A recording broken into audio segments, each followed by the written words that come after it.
السلام عليكم ورحمة الله وبركاته. ازيكم حبايبي، عاملين ايه؟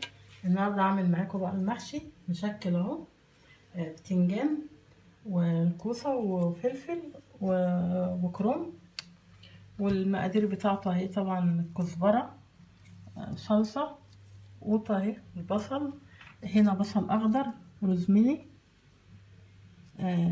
ماجي، ملح، فلفل اسود، كمون، بابريكا. وطبعا انا مش عايزه اطول عليكم، فانا جهزت كل حاجه وقورت الفلفل والبتنجان وعملت الكرنب اهو عشان ما اطولش عليكم الفيديو. هنا اهو هنقلي بقى التسبيكه، هنعمل التسبيكه بتاعت المحشي هنا اهو.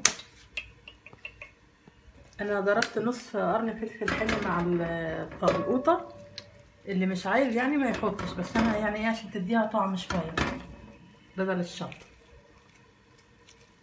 كده هنحط البصل اهو طبعا.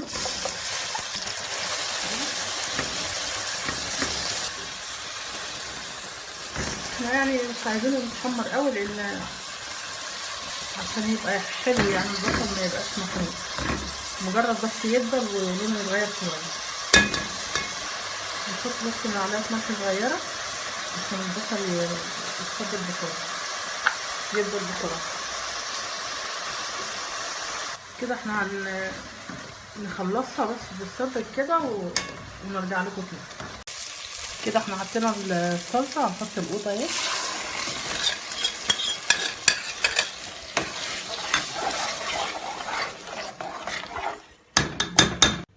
كده احنا اتسبكت اهي، نقلبها بقى خلطة على الرز كده.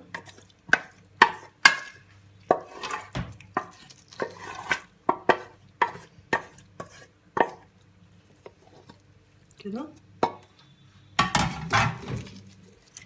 هنقلب الخضرة.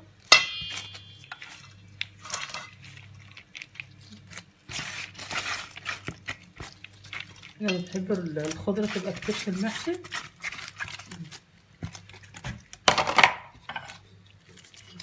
ده البصل الاخضر،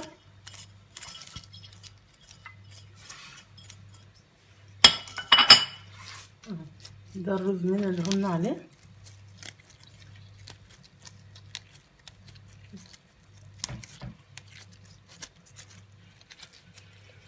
البهارات اهي بتاعتنا. انا دايما بحب احط البهارات في الاخر عشان طعمها ما يروحش وريحتها ما تروحش. كده اهو، كده احنا خلصنا اهو وبنحشي معاكم اهو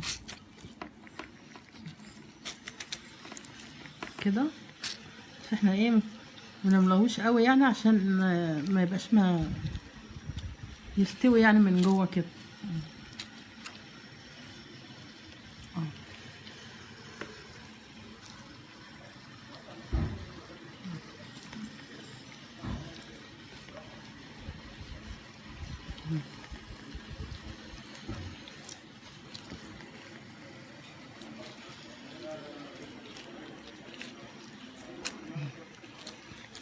اهم حاجه ما يبقاش مليان قوي.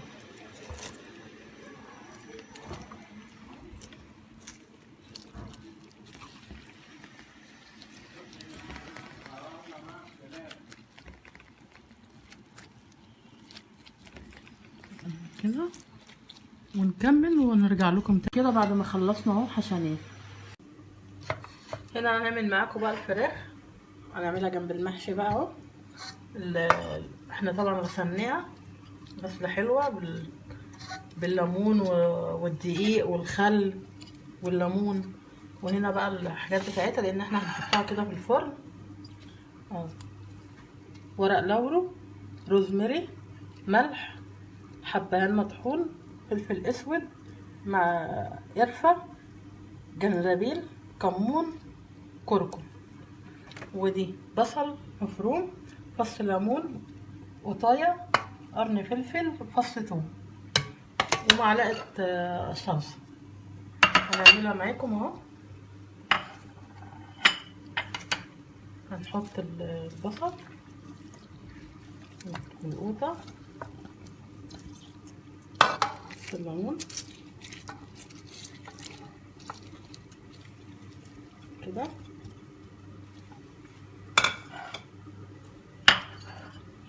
نحط معلقه الصلصه،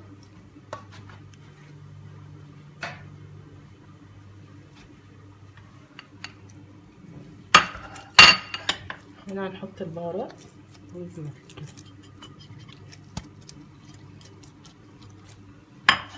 وندعكها كده مع بعض ونحطها في الفرن كده. بعد ما خلصنا اهو وغرفناه، وان شاء الله يعجبكم، وان عجبكم ما تنسونيش في الاشتراك واللايك، تفعلوا لي